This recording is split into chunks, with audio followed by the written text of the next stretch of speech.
Hey, and welcome back to the Aggregate. We got a 4-pack today. We got a full house. We got Uncle Terry here. How you doing, sir? I'm well, sir. Thank you. Good. We've got Geno Smith, a.k.a. Mike White, What's going on? a.k.a. Coach White. It's another day, brother. And we've got the new kid on the block, hence my poster up here of the new kids on the block, because we've got the new kid, Cutthroat Carl Summer. How are you, sir? Excellent. Glad to be here. Good. Yeah, fantastic. Carl, for those who don't know, got to suffer through me for a few years in high school and got to play for me and went on and played some football at Oregon State and Portland State and did some MMA fighting. And you're just an interesting cat, Carl. We're going to do a whole episode on Carl on Sunday. We're going to get deep in that fucked up mind of yours. I can't wait at all. Today, we are, I don't want to say fresh off the heels, but we're a couple days removed from Oregon getting spanked by Ohio State, 41-21 in the college football playoffs. I don't want to say it was a surprise, but there's a lot of hurt going on in the state of Oregon right now. There's some really upset Ducks fans, and they do cry a lot when they lose. But them being number one, being front runners, looking like this was the year that they could possibly do it, and to get beat in a fashion to where at one point you're down 34-0. It's not like they lost a one-score game. It was pretty bad. So today we're going to talk a little bit just about that and about NCAA football in general. So we're going to start off. Terry, let's start with you.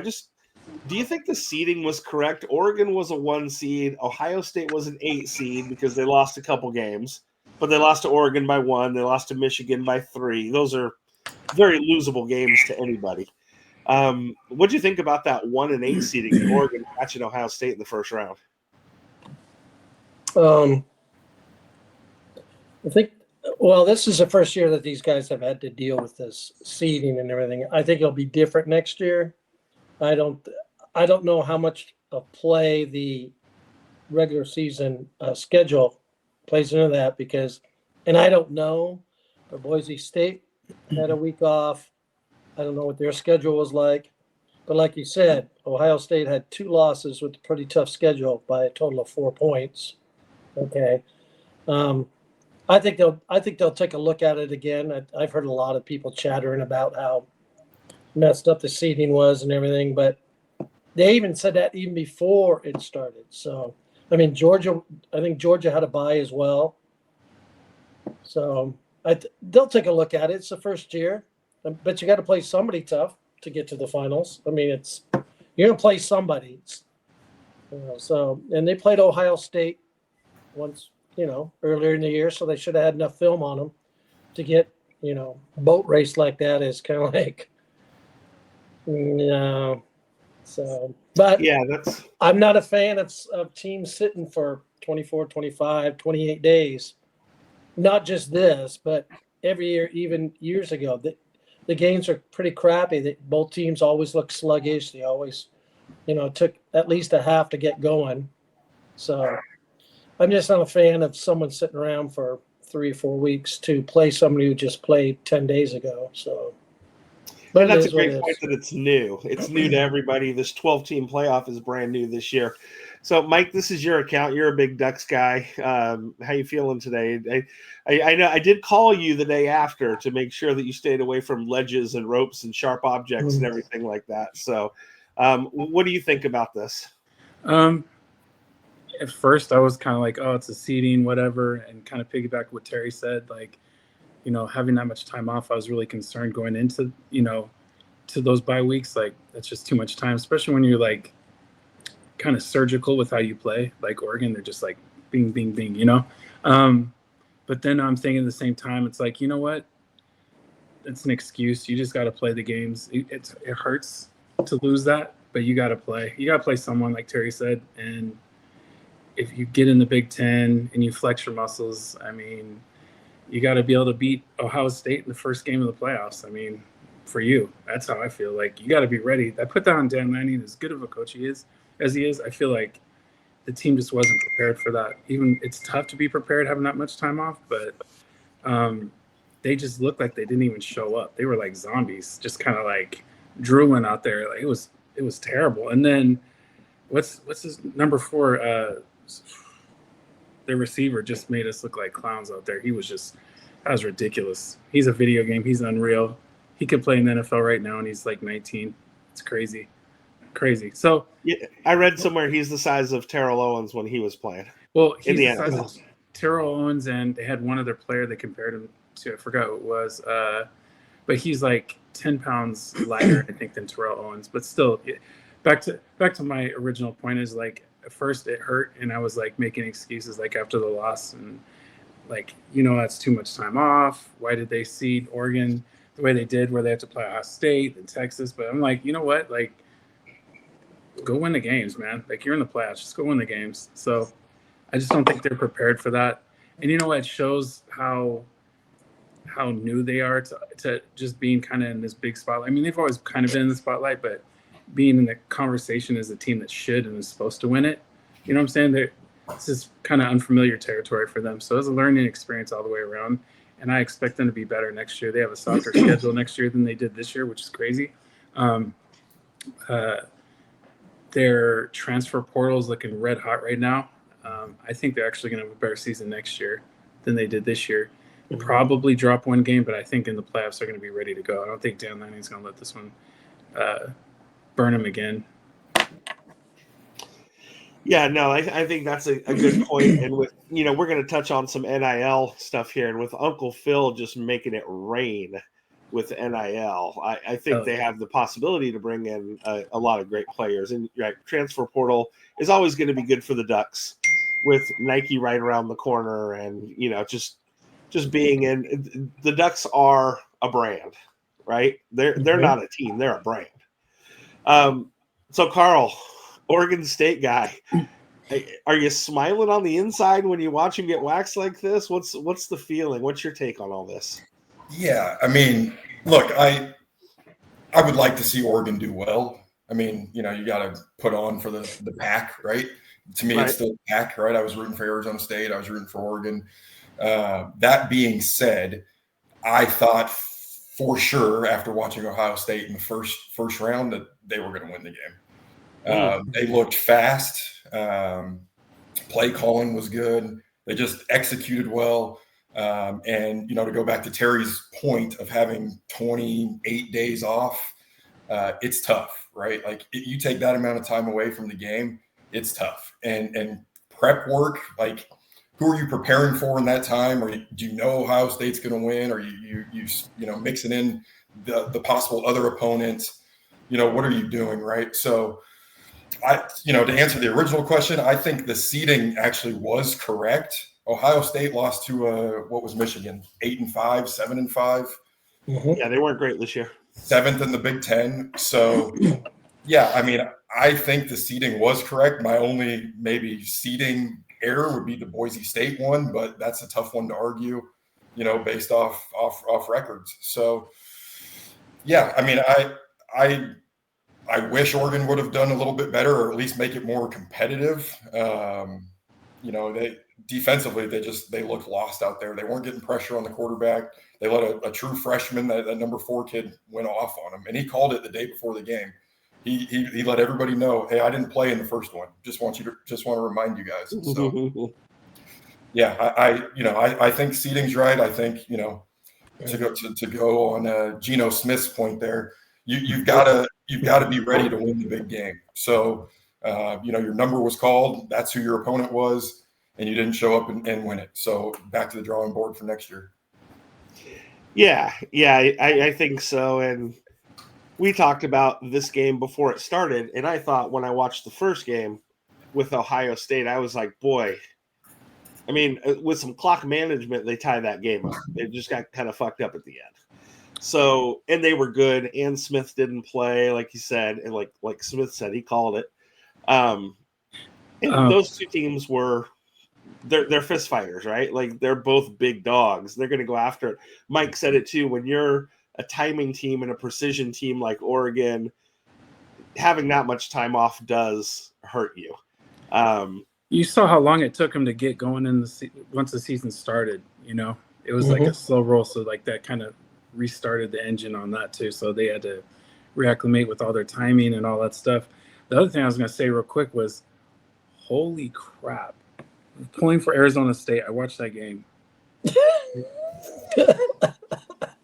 That was insane, and their running back is amazing. He better be first round. That guy's different. Yeah, he plays hard.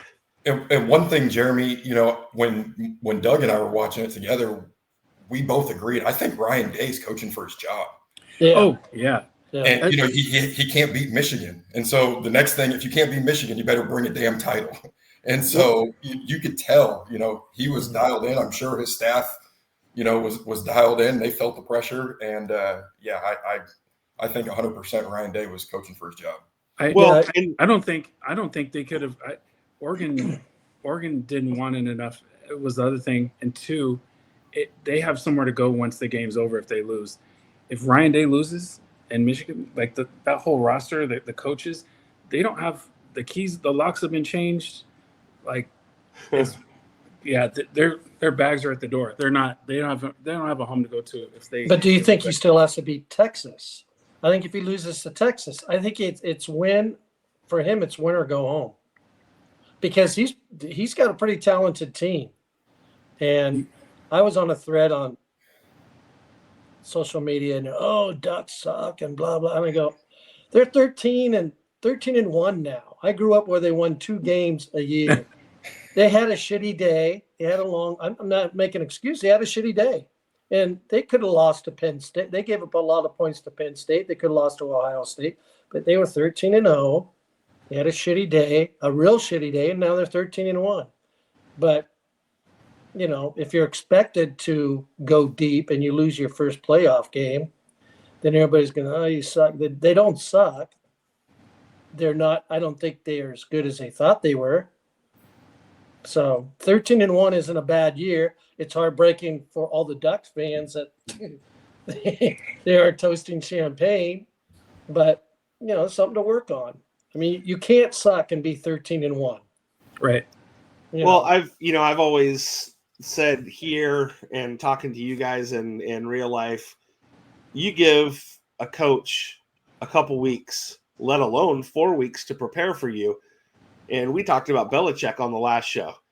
Belichick, if you give him a couple weeks, he's going to go in and he's going to have, like, after a bye week or going into Super Bowl, he's going to have a game plan for you.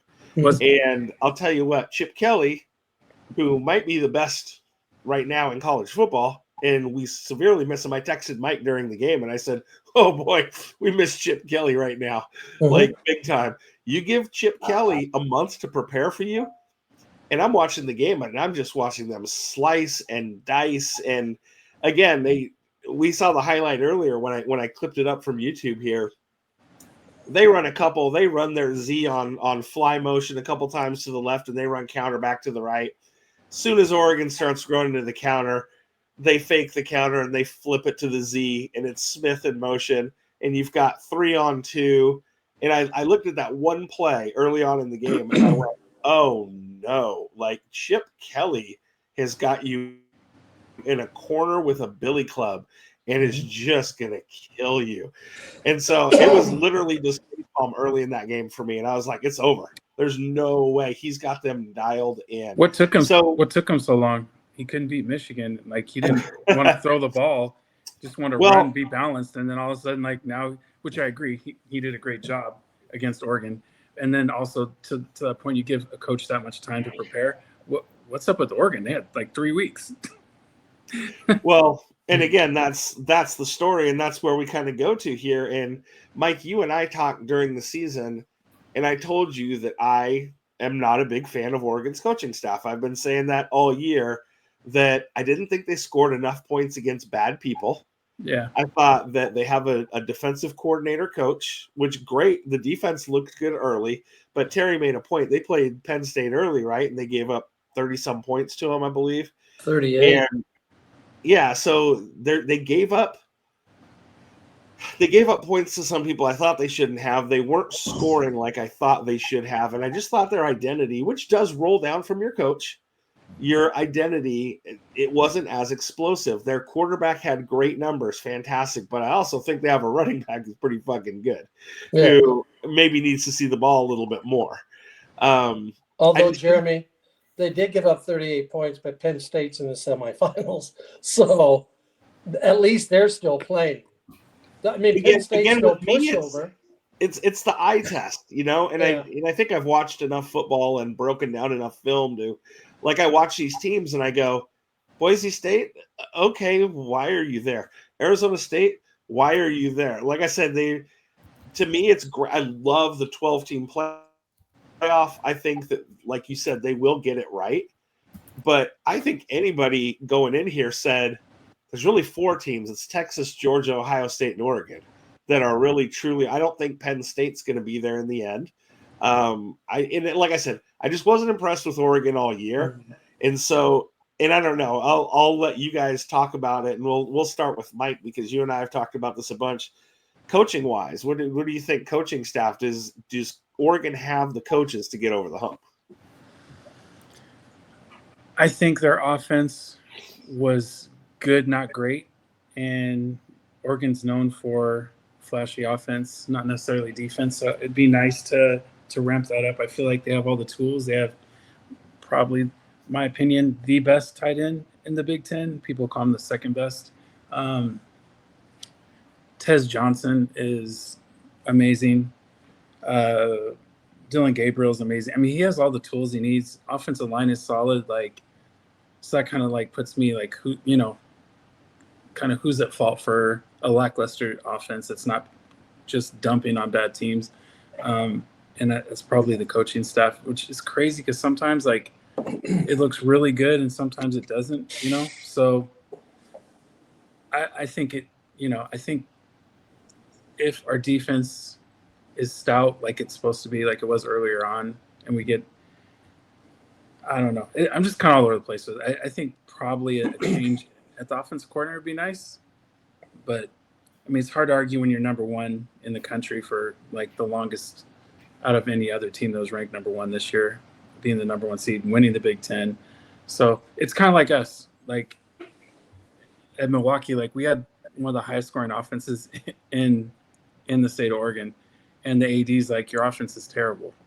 I'm like, there's not enough movement. I'm like, so what makes a good offense? Scoring or movement? So same with Oregon. I mean, they just didn't put up the points. They did move the ball pretty well. They always had a ton of yards. So I'm kind of all over the place with it. But I think a change at offensive coordinator wouldn't be the worst thing in the world. What do you think, Carl? You're you played the game and you're in the coaching ranks now here for a few years. What do you think about the coaching staff? Stick tight, or do they need to make a move? First thing I want to say, because I don't think it ever got touched, Oregon had negative 23 yards rushing in that game. Yeah. And I know that the running back got hurt, but Whittington, or whatever the name of the backup guy, he's a stud too, right? In today's era with the NIL and the backups, there's studs all over the board. That being said, you have to run the damn ball to win the football game. And just because your guy got hurt doesn't mean you abandon that. So does that fall back on the OC? Does that fall back on Lanning? Who's that falling back on? I actually am a fan of this staff, and I'll tell you this. I think in years past, Oregon was a very soft football team in the trenches. I feel like teams attacked them, teams that could line up and just run it down their throat. And this year's Oregon team, I felt like had some dogs on the D line. I thought their O line was pretty good. That being said, neither one of those things showed up in this game, and that's when you need them the most, is when these games are important. So, you look at the big D tackle, 55. I think he's one of the best ones in the nation. Then you have Bosa and Birch and all those guys running around out there. I just think, I think that I don't think it's a coaching thing. I think that it's more of a who's on the depth chart, who's maybe holding out for a bag next year with a different program. I think it's a big problem with players and who's really going to be that dog. I don't think it's the coaches, though. I think this is probably one of their better staffs that they've had, even, with Chip Kelly and Cristobal and back when I was playing with Bellotti. I think that these guys this year have this team dialed. They actually look good. They're fast. Before they kind of had sloppy bodies, some low linemen. So, yeah, I think the staff's actually dialed here. Well, and just to your point of rushing, it's also tough to rush when you're getting your ass handed to you right off the bat. Like now you're having to throw to get back into it. But you're right. Oregon's always been 4 deep at running back. So you're going to tell me you don't have another 4 or 5 star kid back there on the bench who could maybe run it a little bit just to keep honest. I mean, I've seen good coaches who are down by 3 touchdowns. They're going to run it every now and then. And then you can set up your play action. So, Terry, what do you think? Staff, good, up, down? I thought the staff was good. I think this game in particular, when you get boat race 34-0, now they can just tee off on you because they know you're going to pass. My problem also, I like the quarterback, but I'm yelling at the TV, throw the ball, throw it away. I think he was trying to make too many plays, and he got sacked 8 times. And I know Ohio State got a good defense, but good Lord. And they could just they know that he's going to throw the ball. So they're in the backfield, but he just holds and holds and holds and live for another play. Don't get sacked 8 yards back, but that's the consequences you face when you 3 touchdowns in the first 8 minutes, 10 minutes. Now you're playing uphill, and it's hard to run the ball as much as Oregon would like to. Like you said, run it once in a while, keep them honest, but you're not going to catch up getting 5-yard runs. But I think they just got outplayed for the day badly, but it doesn't make them a bad team. It doesn't make the coaching staff bad, I don't think. They just had a bad game that maybe was surprised by Chip Kelly's play calling. I don't know. Well, and you never want to panic. The best franchises in the NFL, the best programs in college, they have consistency with their coaches. And they're not shuffling in and out, which is one problem Ohio State's had with beating Michigan lately, is Ohio State has rotated in coaches. And like Carl said, if you don't beat Michigan, you better bring home a national championship. Like you got to do one of the two. So like at this point, Ohio State needs to win a national championship, or else now Ryan Day is looking for a job. They bring in another coach.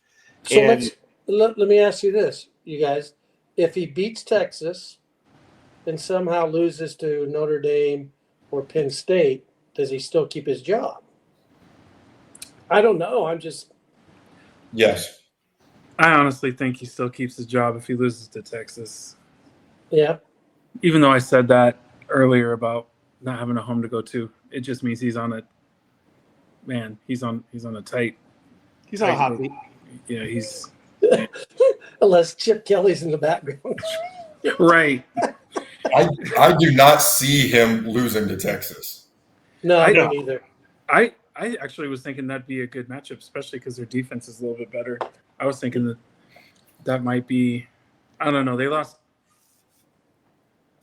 It's just that Michigan loss just leaves that glimmer of hope that they're going to lose to me. I can't stand Ohio State. So I don't know if Ohio State gets I think they were sitting 2 offensive linemen starters for that game against Oregon. I don't know if they get them back, but I mean, were they suspended because of the Michigan game, maybe?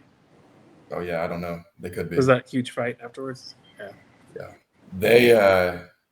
They just look so damn fast, and speed is something. I mean, we all know as coaches, right? When you got a player and they have multiple, right, that they can get the ball to and they go. I mean, it's tough. So yeah, Texas's defense is good, but Sam Leavitt was running around in that pocket and throwing, and Scattaboo got off a couple times. And Leavitt will make some mistakes, though. He will throw the ball away, which we didn't really get to him that much. Oregon didn't get to him that much. I think any amount of pressure, if they can just break that defensive line a little bit, if they can get inside the pocket, I think, making them throw some errant passes. But at the same time, they just blew out Tennessee and Oregon, so they'll probably win the whole thing, honestly. Is Texas supposed to even be there after that non-call on the targeting? I don't know how you do not make that call. He laid that dude out for about 5 minutes. Well, you know what? You texted me right after that happened, and you were just like, that was targeting. In my initial response, because I'm a Cro-Magnon guy who was born about 50 years too late, is like, fuck it. Targeting shouldn't even be a thing. If your bitch ass comes over the middle, I miss the days of Chuck Cecil, Steve Atwater, Ronnie Lott. You get fucking laid out. Because the guys who used to go over the middle were revered, and they were mostly tight ends. You had the big Mark Bavaro. You had these big tight ends in the 70s and 80s, Kellen Winslow, and they went over the tight end. Now you watch the NFL, and Amon-Ra St. Brown goes across the middle, and he's no bigger than my left nut. And so it's I'll like vouch for that. Go ahead. So they just, when I see it, I go, nah, that's football. You know, I mean, it's just. No, I agree with I don't like the tag you're it and then a penalty, but that was pretty vicious. And I don't like it when the refs, they don't decide a game, but I hate late flags.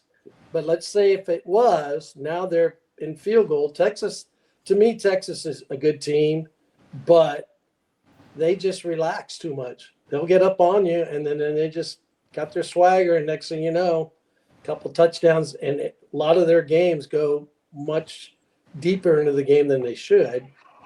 So, but I agree with Carl. You watch Ohio State, and we haven't really seen them at full anything yet. I mean, Ohio State, if they can get those guys back, even as they are now, they're just different. I mean, it's like watching, you watch Ohio State, it's like watching Westland high school football, and you watch everybody else, and it's like watching Park Rose girls flag football.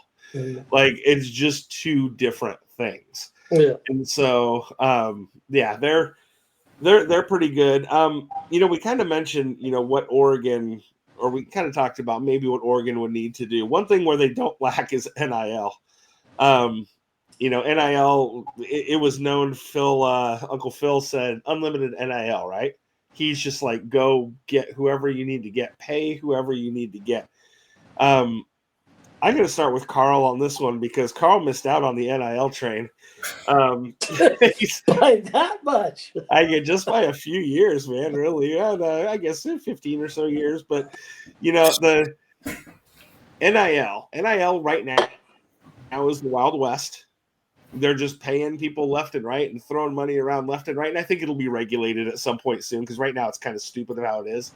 But what do you think is going to happen with NIL, and how do you think they should regulate it a little bit more?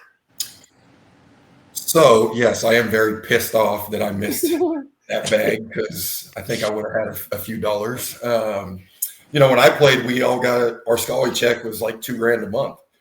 And, some of the good players, I'm not going to snitch out here, but some of the good players got a car or something cool every once in a while. But it was $2,000 a month for the rest of the scholarship roster. So, and that was plenty in Corvallis. I felt rich. Boy, I was driving a Honda Ridgeline and felt rich. Sweet. So I could tell you that it was plenty when I was playing. I do think players deserve to get paid, for their rights and their likeness and, all that other stuff, right? They sign 1 million autographs and people go right to eBay and put them online, right? So, the number of jerseys I saw James Rodgers and Jacquizz sign, it was like through the roof. And, you don't see those jerseys anymore with autographs on the back. So somebody was doing something with them. But you look at a guy like Johnny Manziel and, a few other guys, like they should have been in their bag, right? And I know they got paid under the table, but it should have been legal. So there has to be a cap. There has to be a cap on it. You got some guys making millions, you got some guys making 6 figures, and some guys at 50K, right? You got to have a cap somewhere. I think every player should at least make X amount. So I know like Nick Saban set that up at Alabama. Everybody on his roster, everybody that was on that travel squad made at least 100K, right? And I think that's fair. I mean, that helps at least guys not get jealous and things like that. I think it kind of, let's just focus on football. You're all guaranteed to get six figures. And the kind of the third part of this is there has to be a GM. There has to be somebody in college football, and I think maybe Nick Saban could be that guy if he wanted to deal with the headaches. But there has to be somebody in there that kind of regulates this thing, because what it's done is, I just saw an article today that Oregon's already offered Sam Levitt at Arizona State $5 million. They didn't want him out of high school. He's a local kid from West Lynn. They didn't want him, but now they're throwing $5 million at him because he's got his team in the second round of the playoffs. So, what are you going to do? There has to be some rules. So when I played, if you transferred, you had to sit out a year. So if I come back, hey, you can go chase the bag, but you got to sit out this next year. And you can only transfer one time, or some of these guys are going 2, 3, 4 times. It's ridiculous. Well, we have to get to something, or else it's going to ruin the fun of college football. And I think that's why we're all big fans, is college football is not the NFL. You don't have guys holding out. You don't have guys sitting out. And what it's become now, it's kind of this Madonna shit, right? And I don't like it. Guys sitting out for, I'm going to get drafted high. I'm fuck the bowl game, right? So, no, it's kind of losing its toughness. So, Mike, what do you think about the NIL? And do we need a cap? Do we need levels? You've got a kid who's in college, so you're just like, fuck it, pay him all $1 million. But what do you really think about when you take a step back out of the forest and you're looking at the trees? Like, what do you think about the NIL? I'm like extremist. I'm completely opposite. I'm like, let's go back to the 80s boobs, like roids, piles of cash. Like, let's go. I mean, I'm just like, whatever. It's broken, but I just don't really see a way to necessarily fix. There's always going to be corruption somehow. Just if it's regulated, it's just going to be done behind the scenes anyway. So, I mean, just kind of the nature. We were doing it before NIL, and it's just so hard to regulate, So I'm kind of like, just, it is what it is at this point. Yeah. Terry, thoughts on NIL? I believe the same as Carl, is that there's got to be some kind of cap. Otherwise, you get into that who's in the World Series every year, the same teams who spend the most money. But I think the guys who are getting paid is a very small. I mean, they're all getting paid, and I like that kind of, because 98% of those guys, I would imagine, probably aren't going to play in the NFL. So when the season's done, they're going to go back to dentistry or engineering, whatever they're going to get their degree in. The superstars will go on to play on Sundays, and they'll get the biggest slice of the pie for the money. But coaches have been in and out. They'll sign a 10-year contract, and a year and a half later, they go to another school. I don't know if I want a player transferring 4, 5, 6 times, and it's supposed to be, I would like to see more kids, local kids, playing for the local colleges instead of just bringing everybody, paying people to come cross country, but can't put the genie back in the bottle. It's, and Oregon is a brand, and they're expected to spend money, So I'm all for the players to make some money, but I think there should be a cap where if you're spending $5 million on a quarterback, and guess what? You spent, 25% of your pool money on one guy. So if there's no cap, you're going to have the same. You're always going to have Alabama, Georgia, Ohio State, Michigan, the same blue blood schools in there. But at least it gives a fighting chance to the Boise States or, the smaller schools, maybe to slide in the top 12. I've said that's what makes the NFL great, and that's why we love the NFL, is because of the hard cap. And you see teams often go from last to worst, or you see teams that are good if they have a down year. Look at the Steelers. That's a great front office, right? That's a great organization. And Mike Tomlin's never been below 500. And you see Kansas City, San Francisco, Pittsburgh, they've got these great front offices that know how to use their money. And the NFL doesn't fuck around. Baseball, you just buy whoever you want, right? Mm-hmm. Basketball, they go, we have a cap, and then you just pay the luxury tax and you're over. So every year, I mean, you look at it now, the teams that are higher up, the Knicks and the Warriors and the Lakers and all these teams, they just spend however they want to, and they're just going to pay the luxury tax, right? But NFL, I think that's why people gravitate towards it. And Carl made a good point. College basketball, college sports in general, our favorite thing as a society is March Madness, right? And we love to see the 64 beat the 1. Like, we just love, unless you got money riding on it and your kids can't eat for a week. But we just love that kind of stuff. And to me, I loved seeing Oregon State beat Notre Dame and should have been number 1 25 years ago. I love seeing Boise State get up there. I would love to see a good school, like Carl said, if every school had a GM, not just one for the whole thing, but every school has an NIL GM and uses that money well and smart, and then they get a good coaching staff. Now the Arizona States can compete, and the smaller schools can compete, and they can get up there. I think as it is now, and Terry made the point of the Blue Bloods, it's going to be the Blue Bloods for the foreseeable future because they got all the cash. So until there's regulation, it's going to get worse and worse and worse, and it's going to snowball, and we're going to see the same damn teams every February or late January over and over again. Well, you've seen them. When's the last time Alabama or Georgia or Clemson or the Blue Bloods haven't been in the top 4, right? Yeah. It's always been the Blue Bloods. Whether what sucks for me is the player development piece of this. You look at the stories like Justin Herbert and, guys like that local kid, didn't really have a fair shake and, goes there and impresses a few people and then gets a shot and look what happens. Right. And nowadays that kid won't have a shot.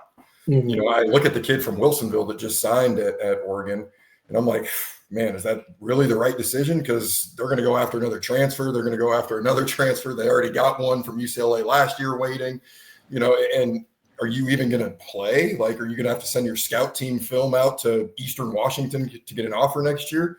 You know what I mean? So that player development piece is what's sad for me, is you're just not going to see those local kids, especially for us and, some of these other guys in other states. But it's sad. I mean, I understand it, though. We got kids in high school that I coach. They're like, I'm going to go to Southern Utah for 2 years, get good film, and then I'm going to a major school. So, I mean, I get it, but I would love to see guys that are there for 4 years that fucking become somebody. That seems cool to me. What do you guys think about, Terry mentioned this, I think in the last show, or maybe we just talked about it in real life, but classifications.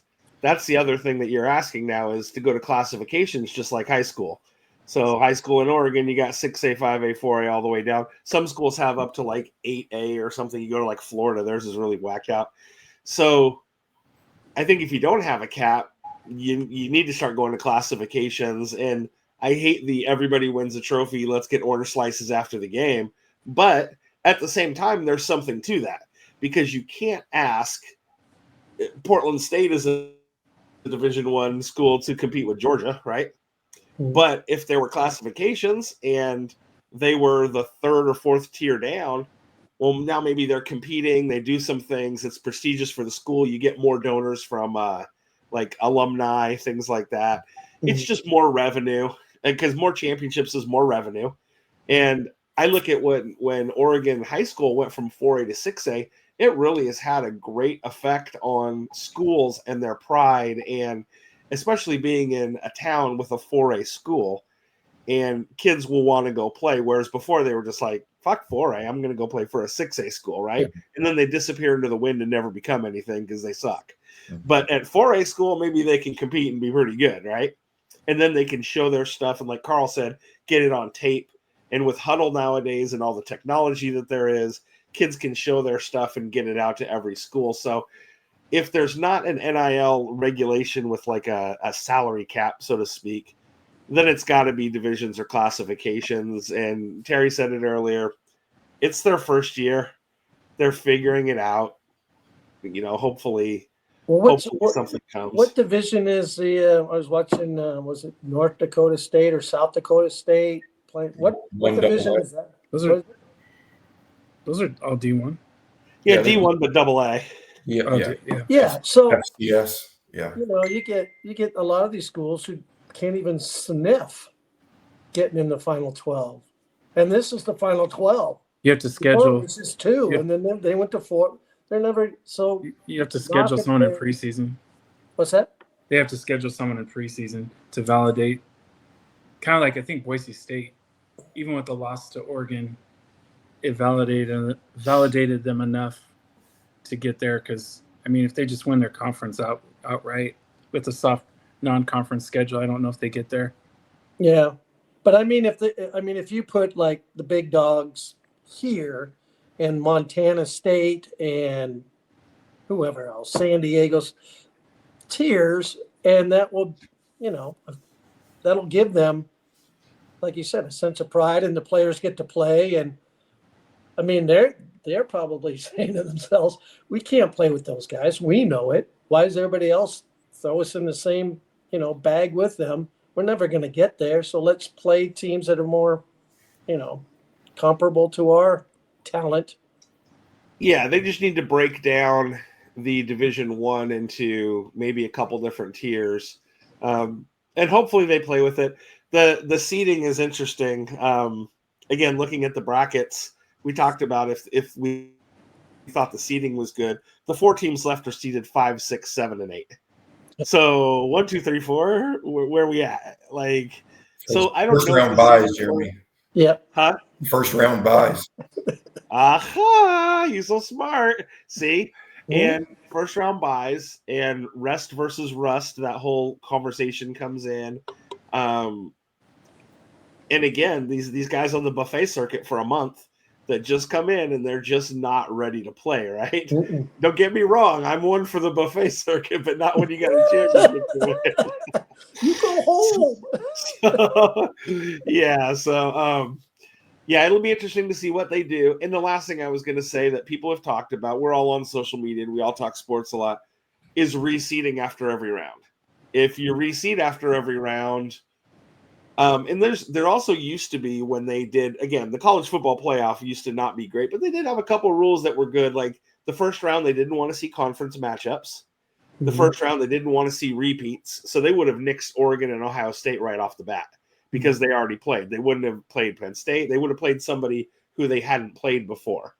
And again, you get a low level, and I don't want to say low level because I don't want to disrespect them. But you get like a Boise State, they're going to be seated a lot lower, right? Because just we all have 2 eyes, and college football had 2 eyes, and so I think that they'll find a balance, and nothing's going to be perfect with college football, but I just don't think it's I don't think it's going to end up as great as they think it's going to be this year, but at least they're trying. The wheel was broken a little bit, and it's not like the 80s and early 90s where you just voted on who was number 1. Like you didn't even play. You played a bowl game, and then all of a sudden Georgia Tech wins a national championship, and you're like, well, wait, were they really that good? Or Colorado ties for a national championship, which I mean they were great. They had Cordell Stewart, but those kind of things. Just voting on it kind of sucks. Wouldn't have been interesting though if you're talking about reseeding and Ohio State. Let's say Ohio State's in the upper bracket or lower bracket, but you still have to play somebody, so it's not like you're guaranteed. I would like to see a final. Like if that was the final game, but Oregon had 2 games under their belt to be sharper and I'm not saying Ohio State still wouldn't beat them, but I think it would have been a lot better game. And when they got, run out of the place. But, I think if they had a game or 2 under their belt and then played a championship game, that might have been different. But yeah, it's like I said, the rest versus rust. We're going to wrap up here real quick. But do you want to run the table, or do you want to lose a game during the season? Yeah, that's it too. If they would have lost to whoever, they might have been in the lower bracket. But the other team, you take another bye week, and kind of just play maybe some guys out there and get that. I don't even mind the bye if they want to do it. You know, I mean, these teams in the NFL, they'll take an L during the year to kind of motivate their guys a little bit. Well, that's a bye week. I'm not talking. No, they're talking I'm saying, by 28 days. That's a long. If the NFL, they wouldn't have a team sit for 24, 28 days. No, the schedule is broken. 3 games in 13 days. The schedule is broken. They need to add. I don't think they should start later because you always want to start when school starts, right around Labor Day. Maybe add a couple more bye weeks in during the year and get teams playing into December because you still want to have that New Year's. There's tradition involved. There's bowl games involved. You still want to play on New Year's. But maybe you play your regular season through the first or second week of December as opposed to stopping around Thanksgiving and then you got 6 weeks to jag off and, like, you don't get any work in. It's just the opposite of every time you see a Thursday night game from the teams who played Sunday. It's usually a pretty shitty game because it's not a long – it's only 3 days or 4 days. And it's just completely opposite. If you sit around for a month, you know, you start to look like Mike's jump shot after a while. Mike, I know you were a head coach for a while, so, like, you know, and we've all coached. So do you like to see maybe an early L in the seasons just so we can see how we rebound, or do we want to just run the table and then kind of hope for the best in the playoffs, or what would you like? I definitely would like an L because I feel like top-down coaches and players after a loss, there just seems to be a sense of urgency. What can we do to correct this? You know, I just feel like there's maintenance that takes place on a team after a loss. And I don't know if about necessarily early. I almost prefer it like maybe a third of the way through. Yeah. Like kind of where Ohio State lost to Oregon. Perfect time. Yeah, well, we took our share of L's at Milwaukee, and God knows. Took my share of L's as football and basketball. I just got to get on the fucking baseball staff and take that shit too. Maybe go for the trifecta. All right. I did want to, like I said, I wanted to wrap this up. You guys have been great. We've touched on a lot of things here. One thing I did not include in your notes for the day is we're going to play a fun little lightning round session. And this is just, Terry and I did this a few days ago. Here at the Aggregate, we are not just sports. We are the combined of some of the total, which is why we're called the Aggregate. So, Christmas theme, because we all love Christmas, right? Nobody here is a Grinch, I assume. I'm going to ask you, I'm going to give you 2 choices. You're going to choose them, and you're going to tell me why you made that choice. And we'll start with Terry, then go Mike, and then go New Kid on the Block last. So, Terry, present under the Christmas tree, would you rather get socks or underwear? Oh, boy. Are they used? Then it would be socks. There's so many ways I want to go with that. And are they Costco socks? Are they Nordstrom socks? I'm just going to mark you down for socks. Your dementia's showing through. Mike, socks or underwear? Socks to go with my new J's. I got some. Oh, that's a great answer. Carl? I'm going with drawers, man. I need some drawers in the drawer. Yeah. Are you a boxer or brief guy? Boxer briefs. Oh, that's what I wear too. Fantastic. You're such a stud. All right. Back to Terry. Wrapping presents. Do you use a ribbon or no ribbon? No ribbon. I barely get it wrapped. And I put it in a friggin' Fred Meyer brown bag and put some. You're a bag guy. Here you go. They made gift bags for guys like gift you. Gift bags were the best invention ever. Mike, ribbon or no ribbon? No ribbon, gift bag, and I hate wrapping presents, and they forced me to do it now. I can't do the gift bag, and they just mock my present wrapping skills. It's like duct tape or whatever, just throw it there. It's a hot mess. So no ribbon. No ribbon. Carl? Shit. The last time I wrapped a present was like 5 years ago. My wife does all that stuff now. So, but gift bags for the win for me because, like, my wife's birthday when I'm solo, it's a gift bag. Yeah. Tissue in the gift bag? Yes. Okay, at least you Yeah. go tissue. At least you went to I tissue. try to fluff it out, but like Yeah. it just looks like shit. So whatever. Yeah. Like the girls at my house can all do the thing where you put the scissors on the ribbon and it becomes like curly and stuff like that. I can't do that shit. Yeah. All right. So back to Terry. Movie wise, It's a Wonderful Life or A Christmas Carol? You going George Bailey or Ebenezer Scrooge? Any version of A Christmas Carol. I'd have to go with Ebenezer. Yeah, which version? The middle version. There's like one like in the 30s, way too old, and then there's one. I don't even like Scrooge though. I didn't like the Bill You didn't Murray like one. Scrooge with Bill Murray? It was,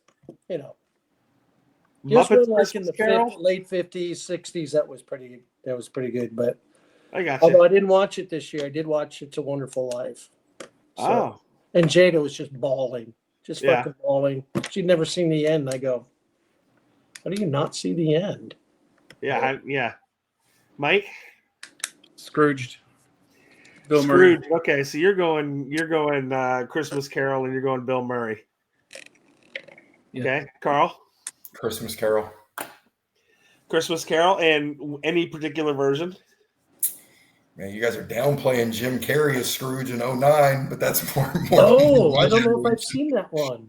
Have I seen that one? Oh, is that animated? Yeah. Oh, yeah, that's right. Kind of animated? Kind of like one of those. Yeah, it's the Disney version, but yeah. Well, shit, Carl, thanks for turning me on to that. I'll have to watch it. That's a deep cut. See, this is the aggregate. We attack the serious needing discussions like Scrooge with Jim Carrey. I myself am a Muppets Christmas Carol guy. I like seeing, like Kermit the Frog, and I like seeing the Muppets. That's a big one in our house. All right. Terry, you prefer if it snows or no snow? Snow. Like the snow, Mike? I mean, I live in Michigan, so there's your answer. Bro, you're living in shit right now. Dumping right now. Well, how long does it have to hang out? How long does it have to? I lived in New Hampshire. It snowed October 31st of mid-April. That's a little bit too much. But around here, the snow's cool. Did you get sick of it in New Hampshire when it was like up to your waist? What's that? Did you get sick of it in New Hampshire when it was up to your waist? I mean, it'd be single digits below zero. And at first, it's cool, especially moving there from here, right? But then it just keeps coming. No. Yeah. It's old. Carl, snow or no snow? I'm a snow guy. I like snow in Portland, though, because it shuts everything down like 2 inches, right? And I think that's cool.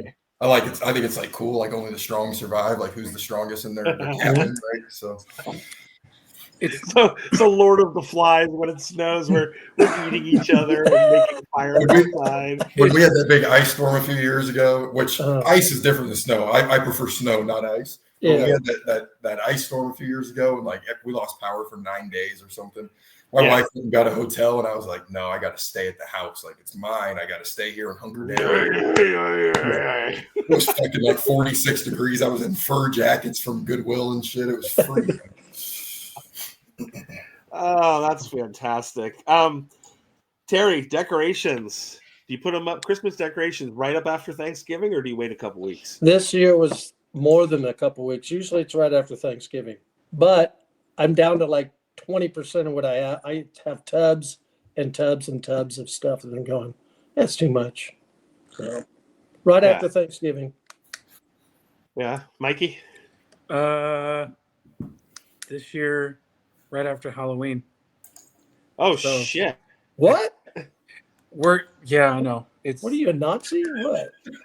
It was Callie. She's like, I want Christmas direction. I'm like, dude, it's like November 2nd. Like, what are we doing here? So we got this tree. It's been sitting there for a couple months now. Probably this weekend it's going to come down. I'm going to guess it's not a real tree. It's not a real tree. Oh, okay. Carl, when do decorations go up in the summer home? We put ours up the day before Thanksgiving because we hosted Thanksgiving and my wife wanted the house to be decorated. I see that. I got you. We hosted Thanksgiving too, and we were so busy cleaning the house and making food, we didn't have time to do the fucking decorations. We did it the day after. So, but yeah, I get that. We also we had a New Year's party and we left them up. We left them up through New Year's. So, all right. And this is going to be the last one before we take off. This is a creative. This is a choose your own adventure for you, gentlemen. Santa's phone rings. What song is on his ringtone? Jingle Bell Rock. Jingle Bell Rock. Yeah. Okay. Take that, Mike. That Run DMC Christmas song. I forgot the name of it. Christmas in Hollis. There we go. Christmas in That Hollis. is the same thing. I was reading this list to Sadie, and that's the same thing Sadie said. So, way to be a 17-year-old girl, Mike. Carl? Dude, this is a tough one for me. I can see Santa like in the sleigh rocking AC/DC Highway to Hell as he's going down a chimney, like somebody left their fire on and he's going down. Like, yeah, that's what's rocking. That's what's rocking in my mind. All I thought of was Santa driving along. He's about to pull into a house here, and his phone rings, and it's like dong, dong, dong, dong. True. Work. All right. Work. Yes. Yeah. Well, this has been great. It's been wonderful to see you guys. You did a great job today. Thanks for being on the aggregate. We're going to check out for Terry, Gino Smith, Cutthroat Carl. I'm Coach Mac. We're out. Have a good night, fellas.